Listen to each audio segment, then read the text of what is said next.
Do you ever feel like the days are rushing by faster than they used to?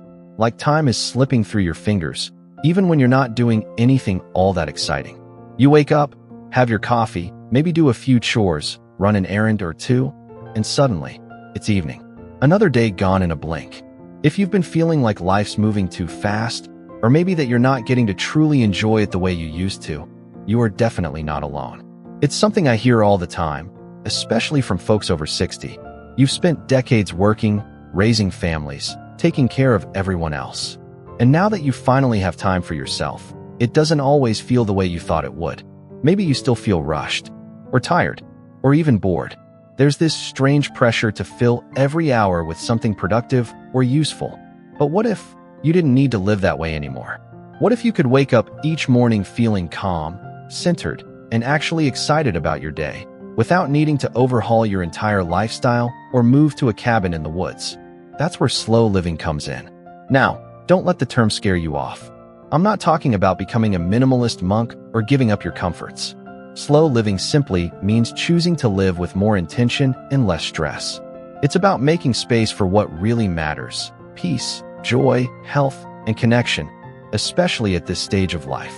In this video, I want to show you how easy it can be to start slow living. Even if you're over 60, you don't need fancy equipment, and you don't need to be a yoga expert. Just 5 small steps that you can begin tomorrow morning, right in your own home. Let's start with the first one, probably the most powerful habit that most of us overlook completely. It's how you begin your day. Now, I'm not going to tell you to wake up at 5 a.m. or take an ice bath. None of that. But the first 10 minutes after you wake up set the tone for the entire day. Think about it. If the first thing you do is grab your phone, check the news, read about all the things going wrong in the world, or go straight into thinking about your to-do list, your brain immediately shifts into go mode. It creates stress before you even leave the bed. So, instead, try this. When you wake up, just sit up, place your feet on the floor, and take a deep breath. That's it. One deep breath. Then say something kind to yourself, out loud, if you're comfortable. It can be as simple as, "Today, I choose peace," or "I'm grateful for this new day." You'd be amazed at how powerful that tiny shift can be. It doesn't feel like much at first, but after a few days, you'll notice you're not waking up with that same anxious buzz. I know someone. Her name is Carol. She's 67, lives alone since her husband passed a few years ago. She started doing this little morning reset I just described. And she told me, for the first time in years, I actually look forward to waking up. That's how impactful it can be. Not dramatic, not complicated, but quietly life-changing. Now, once you've started your morning on a gentle note, the next step is to create what I like to call a daily pocket of stillness. This is different from rest or napping. Stillness is about intentional quiet. A few moments where you do nothing, not even watch TV or scroll through your phone. Just sit. It might be on your porch with a cup of tea, or in your living room, looking out the window, or maybe in the garden with your hands in the soil, just breathing. It doesn't have to be long. 5 to 10 minutes is enough. But the idea is to let your mind slow down. No music, no conversation, just you in the moment. Think of it like hitting the reset button on your brain. You can use it as a mid-morning breather, or even in the afternoon if that's when you start to feel overwhelmed or sluggish. One man I spoke with, his name is Walter, 72, retired electrician. He told me he does his stillness time in the backyard after lunch. No phone, no radio, just him and the birds. He says it's helped him feel less irritated in the evenings and sleep better at night. That's the magic of slow living. These small pockets of peace add up to a much calmer mind and body. Now, you might be thinking, okay, this all sounds good, but I still have responsibilities. I can't just sit around and breathe all day. And you're absolutely right. Slow living isn't about being lazy. It's about doing things with more intention, more presence. That's why the third step is so important. It's about choosing just one activity each day to do slowly and mindfully. Just one. It could be washing the dishes, folding laundry, watering your plants, or even preparing a simple meal. The key is to give that task your full attention. Feel the warm water as you rinse a dish. Notice the texture of the towel as you fold it. Smell the herbs as you chop them. It sounds silly, I know, but this practice turns ordinary moments into peaceful rituals. There's a woman I know, Janice, 69, loves to bake. but she used to rush through it. Now, she picks one recipe a week, puts on soft music, and lets herself really enjoy the process. She told me, "I used to think baking was just a chore. Now it feels like therapy." And again, she didn't have to change her life, just the way she approached it. You see, slow living isn't about quitting everything and starting fresh. It's about choosing to be present. And that can happen while you're making your bed, feeding your dog, or even taking a walk around the block. When you slow down, you notice more, you appreciate more, and you feel more alive. We live in a world that constantly tells us to hurry up. But at this stage of life, you've earned the right to do the opposite. To savor, to pause, to breathe deeply. And the best part? These steps don't cost a thing. You don't need to buy special equipment or sign up for a program. You already have everything you need. Your breath, your attention, your home, your heart. So, now that you've started your mornings with a gentle breath, carved out a little pocket of stillness in your day, and found a way to bring more mindfulness into something simple, what comes next? Let's keep going. Let's talk about something that might surprise you, because it's not about doing less. It's about doing something new. Just one small thing that brings you joy.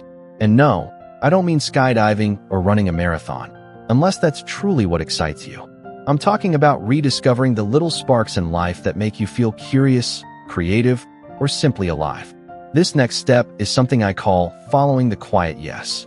You know what that is. It's that gentle tug in your heart when you think, "I've always wanted to learn how to paint," or "I miss playing the piano," or even, "I wonder what it would be like to grow tomatoes." That's your quiet yes. But here's the thing, most of us ignore that feeling. We think, "I'm too old to start something new," or "I don't have the energy." Or maybe we tell ourselves, "What's the point?" And that's where we miss out, because slow living isn't just about resting. It's about rekindling joy, even tiny bits of it. I know a man named Frank, 75 years old, former truck driver, never picked up a paintbrush in his life. But during the pandemic, his granddaughter gave him a little watercolor kit. He left it sitting on the kitchen table for weeks. Then one rainy afternoon, he gave it a try. Now, 2 years later, he paints every Sunday and has even started giving his art as gifts. He said, "I never thought I was creative. Turns out, I just never gave myself the chance." It's never too late to follow your quiet yes. And it doesn't have to be fancy or serious. Maybe you pick up a book of poetry, or start writing postcards to old friends, or grow basil in a pot on your windowsill. The joy is in the doing, not in the results. Now, while bringing in joy is important, this next step may sound even simpler, but it's often the hardest one for people to accept. It's learning to say no, and not just to big things. I mean the tiny, sneaky obligations that fill your day with stress. A neighbor asks for a favor when you're already tired. A family member expects you to drop everything for a last-minute errand. A doctor's office schedules something at a time that throws off your whole routine, and you say yes out of guilt or habit. Let me tell you something you may need to hear. You are allowed to protect your time and your peace, especially now. You've earned the right to decide how you spend your energy. Slow living means recognizing when something doesn't serve your well-being and having the courage to gently decline. And no, that doesn't make you selfish. It makes you aware. It makes you wise. There's a woman I once met named Teresa. She's 71, lives in a small town in Michigan. She told me, "For years, I thought being a good grandma meant saying yes to everything. Babysitting, baking, driving, even when I was exhausted. Then one day, I realized my back hurt. I hadn't seen my own friends in weeks, and I was constantly anxious." So she started practicing what she called loving boundaries. Instead of saying yes automatically, she started saying, "Let me check and get back to you." Just that pause gave her time to think and to protect her own space. Her relationships didn't suffer. They actually got stronger, because people saw she valued herself. Saying no doesn't have to be harsh. You can say it with kindness and grace. But saying no to others, sometimes, is saying yes to yourself. And that's what slow living is really about. So by now, you might already be feeling a little different. You've slowed down your mornings. You've found pockets of stillness. You've approached daily tasks with more mindfulness. You've given yourself permission to follow a quiet joy. And maybe, just maybe, you started to say no to the things that drain you. But there's something else that brings all of this together. Something that turns these moments into something more meaningful. and that is connection. You see, slow living doesn't mean doing everything alone. In fact, one of the most nourishing things you can do at this stage of life is to deepen the connections you already have and even build new ones. Not through big social events or loud parties, but through simple, heartfelt moments. A phone call with an old friend, not just a quick check-in, but a real conversation.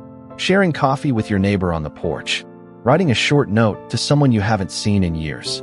Sitting down with your grandchild and listening, really listening, as they talk about their day. These are the moments that give life color. And the truth is, the world is hungry for this kind of presence. We're all scrolling and multitasking and distracted, and what people remember most isn't what we did, it's how we made them feel. I knew a couple, Bill and Mary, married for over 50 years. Mary told me, every day, Bill and I take our tea outside around 4 o'clock. We sit in silence or talk, depending on the mood. But no phones, no distractions. Just that little ritual, it's kept us close. She called it their daily together time. It didn't cost a dime, but it was priceless. If you live alone, you can still build this kind of connection. Even sharing time with a pet, or reading a favorite passage from a book aloud to yourself, can create a sense of togetherness. Or maybe it's chatting with the mail carrier, the lady at the grocery store, or someone at your local library. Small, sincere exchanges can warm your heart in the most unexpected ways. This is where slow living starts to feel like a lifestyle, not just a set of habits. When you start the day gently, embrace quiet moments, move with intention, follow what brings you joy, protect your energy, and open your heart to connection, you begin to live on your own terms. And what a beautiful gift that is.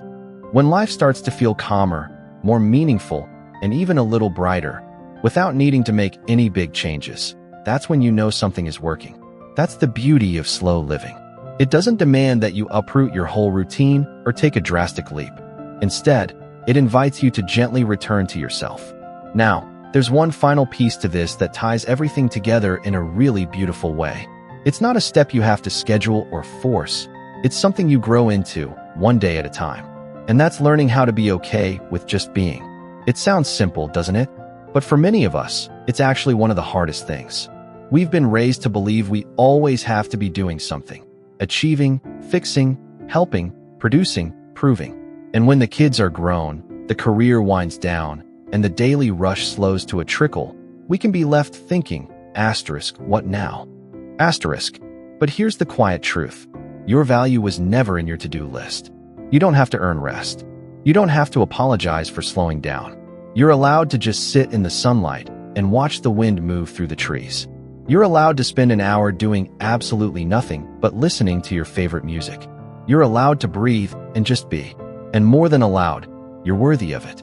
There's something deeply healing about letting go of the need to always be productive. It creates space for reflection, for healing, for gratitude. And it gives you the chance to see your own life through a softer lens. One woman I know, Judith, said to me, "At first, I felt guilty about sitting in my garden in the afternoons. I thought I should be doing something more useful. But the more I sat there, just watching the birds and sipping tea, the more I realized I was doing something. I was giving myself peace. I was remembering how to enjoy being alive. That's the kind of wisdom that comes with age. The kind of knowing that can't be rushed or taught. It grows slowly, like roots under the surface. And once it's there, it holds you steady no matter what life brings. So maybe today you feel like you've been racing against time or trying to hold everything together. Maybe you're tired in ways you can't quite explain. Maybe part of you wonders if it's too late to feel truly happy again. But let me tell you, you are not too late. You are right on time. Right now is the perfect moment to choose a different rhythm. One that suits you. One that makes space for what matters. One that feels like coming home. You don't need a fancy planner or a new gadget or a week-long retreat. All you need is a little willingness to pause, to breathe, and to listen to your body, to your heart, to the life still moving all around you. You can start by waking up a few minutes earlier tomorrow and letting the sun greet you. Or by taking a deep breath before you reach for your phone or your list. You can light a candle, sit by the window, let yourself smile for no reason at all. These are not small things. These are sacred acts of care. Slow living is not about escaping reality. It's about reclaiming it. It's choosing to notice the taste of your food, the way your feet feel on the floor, the way your favorite blanket feels on your shoulders. It's realizing that this moment, right here, is enough. And maybe as you live this way, people will notice a shift in you. They'll ask, "You seem more peaceful lately. What changed?" And you can smile and say, "I started living slower. I started living more." Now, before we end this video, I want to leave you with this. You are the author of this season of your life. No one else gets to decide how you spend your days. You've lived through challenges, changes, and countless chapters, and now you get to choose what kind of story you write next. Let it be one filled with gentleness. Let it be one where rest is not a reward, but a right. Let it be one where you find joy in the ordinary and beauty in the quiet. And above all, let it be one where you feel at peace with yourself. I would love to hear from you. What does slow living mean to you? Have you already started making little shifts? Or is this something you're thinking about trying for the first time? Please share your thoughts or experiences in the comments. Your words might inspire someone else watching. If this video touched your heart, if it gave you something to think about or try, go ahead and click that like button. And if you'd like to join me for more conversations like this, on mindful living, aging with grace, or simply finding joy in everyday life, be sure to subscribe to the channel. We're building a little community here, and we'd love for you to be part of it. And with that, I just want to say thank you. Thank you for being here, for showing up for yourself, for being open to new ways of living. Wishing you peace in your mornings, calm in your evenings, and deep joy in the in-between. Because you deserve a life that feels good to live, at every age and in every season. Take care of yourself. Until next time.